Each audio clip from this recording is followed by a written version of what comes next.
TDP వస్తేనే అభివృద్ధి సాధ్యమని ప్రకాశం జిల్లా మార్కాపురం టీడీపీ అభ్యర్థి కందుల నారాయణ రెడ్డి తెలిపారు. తనకు ప్రజల నుంచి ఆదరణ ఉందన్నారు. తాను గెలిస్తే మార్కాపురంను జిల్లాగా చేస్తానని, వెలుగొండ పూర్తి చేసి నీటి ఇబ్బంది లేకుండా చేస్తానన్నారు.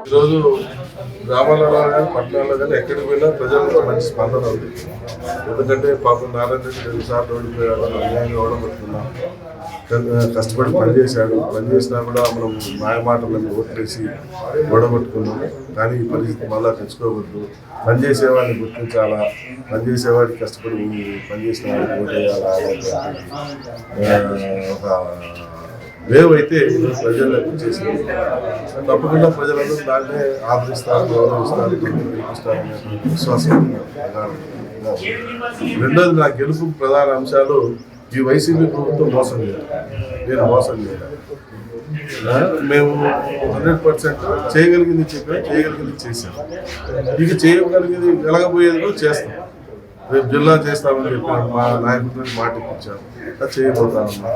రేపు వెలుగొండ ప్రాజెక్టు 2 సంవత్సరాలకు మీ పొలాల్లోకి నీళ్ళు వచ్చేలా చేస్తామని చెప్పాము, అది చేయబోతా ఉంది. మార్కాపురం నియోజకవర్గంలో డ్రింకింగ్ వాటర్ సమస్య ఎర్రగొండపాలెం కానీ మార్కాపురం కానీ గిద్దలూరు కానీ ఈ డివిజన్లో డ్రింకింగ్ వాటర్ సమస్య ప్రధానంగా ఉంది. దీన్ని పరిష్కరిస్తారేమో ఈ గవర్నమెంట్లో ఉన్న అనేటువంటి ఆలోచన ఉండేది. గతంలో తెలుగుదేశం ప్రభుత్వం ఉన్నప్పుడు 1000 కోట్లు శాంక్షన్ చేశారు ఈ 4 నియోజకవర్గాలు. వాటిని క్యాన్సిల్ చేశారు. మేమేదో పొడుస్తామని చెప్పి క్యాన్సిల్ చేశారు. తీరా చూస్తే ఈరోజు నీళ్ళు లేక నీళ్ళ బిందెలు పట్టుకొని అక్కల చెల్లెళ్ళందరూ కూడా, ఆడవాళ్ళందరూ కూడా రోడ్లెంబడి ట్యాంకర్లు వెంబడి ఇలాంటి ఆడ కాలువలు ఉన్నాయి, ఆడ వాగులు ఉన్నాయి అని చెప్పి ఆ వాగులు వెంబడి పోయి బిందెలతోటి నీళ్ళు తెచ్చుకునేటువంటి పరిస్థితి ఉరుకులాడుతూ ఉన్నది. ఈరోజు బాధ చూస్తా అంటే కళ్ళకు నీళ్ళు ఉంటే అంత ధైర్యమైన పరిస్థితుల్లో ఈరోజు వాటర్ సమస్య ఉంది.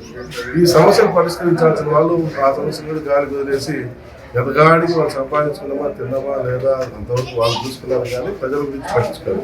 అందుకని ప్రజలకు కూడా ఒక విసుగెత్తింది. ఈ దుర్మార్గ ప్రభుత్వం పట్టించుకోరు, మన అవసరాన్ని వాడుకుంటారు. కాబట్టి రేపు తెలుగుదేశం వస్తేనే ఇది సాధ్యం. ఎన్డీఏ ప్రభుత్వంలో అన్ని వస్తువులు బాగా దొరుకుతాయి. లాస్ట్ 5 సంవత్సరాల్లో నీళ్ళ సమస్య విపరీతంగా ఉన్న రోజు కూడా ఏ రోజు మాకు నీటి సమస్య ఉంది అనేటువంటి పరిస్థితి ప్రజలకు కనపడకుండా చేశారు తెలుగుదేశం వాళ్ళు అనేటువంటి ఫీలింగ్ అయితే ప్రజలు. ఆ ఫీలింగే మమ్మల్ని గెలిపిస్తారు.